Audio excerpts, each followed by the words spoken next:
अस्सलामुअलैकुम साथियों, आप तमाम दोस्तों का और साथियों का एक बार फिर से स्वागत है हमारे इस चैनल में।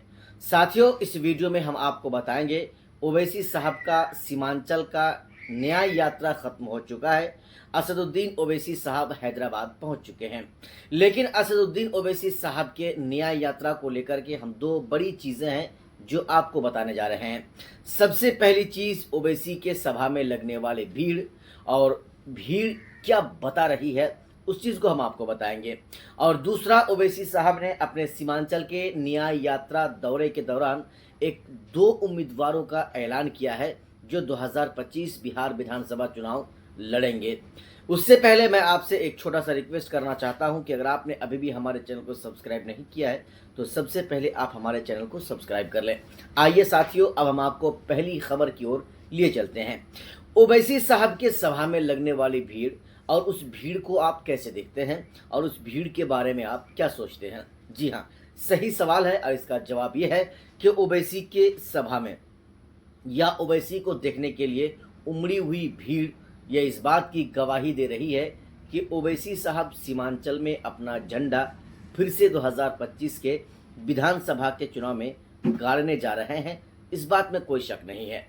चूंकि ओवैसी साहब की दीवानगी लोगों के अंदर इतना ज़्यादा है कि जैसे ही सुना कि ओवैसी साहब फला जगह में आ रहे हैं, लोग बिना खाए बिना पिए अपने घर से भागे चले गए और उस जगह में जाकर घंटों घंटों ओवैसी साहब से मुलाकात करने के लिए, ओवैसी साहब की दीदार करने के लिए चिलचिलाती धूप में भी खड़ी रहे।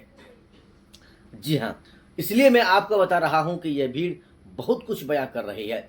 चूँकि सामने विधानसभा का चुनाव है और उस विधानसभा चुनाव में ओवैसी साहब ने सीमांचल के 4 दिनों के न्याय यात्रा में ताल ठोक कर चले गए हैं कि हम महागठबंधन वालों को मुंह तोड़ जवाब देंगे।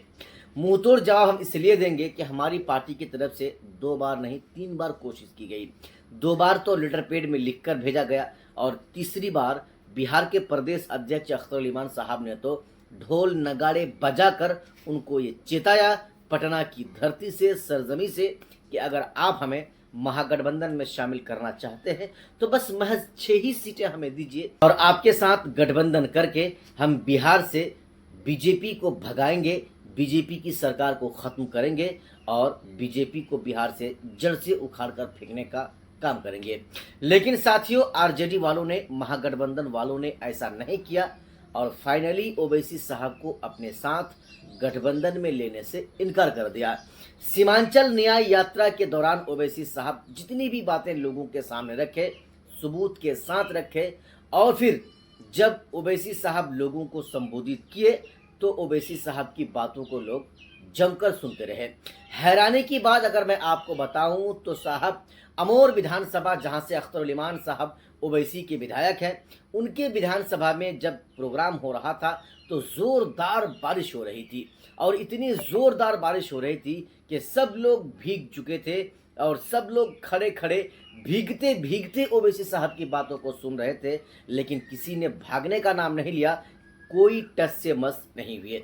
साथियों, ये इस बात की गवाही और दलील भी है कि जब लोग आपकी बातों को सुनने के लिए भीग सकते हैं, यानी कि अपने साथ ले गए पैसे, मोबाइल, इन सारी चीज़ों को वो भिगा सकता है पानी में, तो फिर साथियों ये इस बात की दलील भी है कि जब चुनाव की बारी आएगी तो सीमांचल का मुसलमान आपको एक बार फिर से वोट करेगा। साथियों, जो दूसरी बड़ी चीज़ है वो मैं आपको बताऊं। दूसरी बड़ी चीज़ है कि ओवैसी साहब ने 2 उम्मीदवारों का ऐलान किया है। सबसे पहले बैसी विधानसभा से गुलाम सरवर साहब को अपना उम्मीदवार का ऐलान किया है। आप जानते हैं कि गुलाम सरवर साहब एक बहुत अच्छे नेता है और मजे हुए नेता है। मजे हुए नेता मैं आपको इसलिए बता रहा हूं कि वो एमआईएम पार्टी में पिछले कई सालों से जुड़े हुए हैं और एमआईएम पार्टी के लिए काम भी कर रहे थे। पार्टी को लगा कि गुलाम सरवर साहब से अच्छा कोई बेहतर विकल्प हो नहीं सकता, उम्मीदवार हो नहीं सकता, तो साथियों पार्टी ने उनको अपना उम्मीदवार ऐलान कर दिया।